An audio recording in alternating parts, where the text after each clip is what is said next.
আজকে আমি আসলাম সাবগাড়ি বাজারে, যে বাজারটা আমাদের এলাকায় কম বেশি সবাই চেনে। তো দেখো আমি ফাইনালি বাজারে চলেই এলাম। এখানে আমি এসেছি আমার প্রয়োজনীয় কিছু জিনিস কেনাকাটা করার জন্য। তো এখানে এসে ফার্স্টে আমরা অনেক ঘোরাঘুরি করছিলাম, কারণ এই বাজারটা অনেক সুন্দর, চারিদিকে গলি গলি, অনেক সুন্দর লাগছিল এই বাজারটা।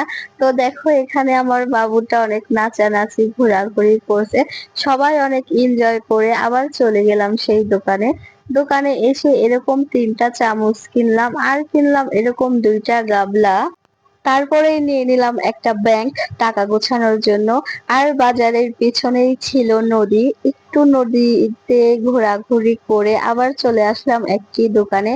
দোকানে এসে আমার বাবুটাকে আর আমার ছোট বোনটাকে চিপস কিনে দিলাম। চিপস কিনে দেওয়ার পর আমরা আবার চলে যাচ্ছি বাড়িতে। তো আজকের ভিডিও তোমাদের কাছে কেমন লাগলো?